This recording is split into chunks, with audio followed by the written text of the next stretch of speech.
Vinayaka Missions Kripananda Warrior Engineering College, Salem campus. Admissions open now. Join and become the engineer of tomorrow. சட்டசபை தேர்தலில் தாவேகவுக்கு ஓட்டளித்த திருச்சி கிழக்கு தொகுதி மக்களுக்கு முதல்வர் விஜய் நன்றி தெரிவித்தார்.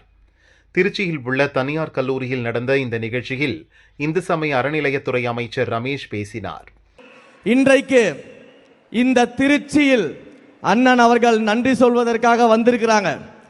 இதே திருச்சியை தங்களுடைய கோட்டை கோட்டை என்று சொன்னவர்களுக்கெல்லாம் அதை வெறும் மனக்கோட்டை தான் காட்டி அதையும் உடைச்சி இந்த மலைக்கோட்டை மாநகரை தளபதியின் கோட்டையாக இன்றைக்கு நாம் மாற்றி இருக்கிறோம்.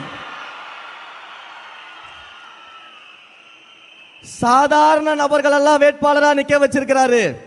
சாதாரண குடும்பத்தவர்களை வேட்பாளராக நிக்க வச்சிருக்கிறாரு. இவங்கெல்லாம் நம்மளை எதிர்த்து ஜெயிச்சிட முடியுமா அப்படின்னு பகல் கனவு கண்டுகிட்டு இருந்தாங்க. ஏன் சாதாரண குடும்பத்திலிருந்து வந்த என்ன ஸ்ரீரங்கம் சட்டமன்ற தொகுதியின் வேட்பாளராக அறிவிச்சாரு.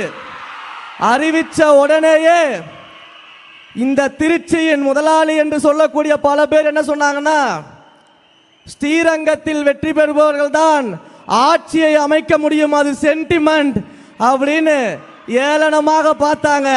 ஆனா இந்த சாமானியனை ஸ்ரீரங்கத்தில் வெற்றி பெற வைத்து ஆட்சியில் முதலமைச்சராக அமர்ந்திருக்கக்கூடிய ஒரு மாபெரும் தலைவர் நம்முடைய தலைவர் அவர்கள் மட்டும்தான்.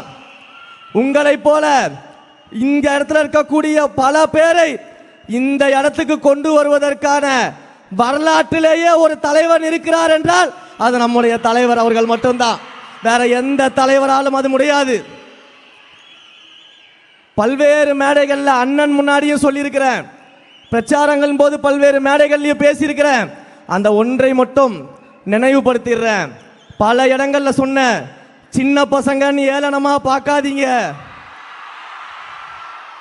இந்த சின்ன பசங்க என்ன செய்வாங்கன்னு காட்டுவோன்னு பல மேடைகள்ல நான் பேசியிருக்கிறேன், அண்ணன் முன்னாடியும் பேசியிருக்கிறேன். இப்ப அதே மாதிரி பார்க்கிறவங்களுக்கு இன்னொன்னு சொல்லிட்டு ஒரு உறுதிமொழியை சொல்லிட்டு நான் கிளம்பிடுறேன். எழுதி வச்சுக்கோங்க, இந்த சின்ன பசங்க வருங்காலத்தில் எதிர்கட்சியே இல்லாத சட்டமன்றத்தில் எங்கள் அண்ணனை முதலமைச்சராக அமர வைப்போம். இது வருங்காலத்தின் வரலாறாக மாறும்.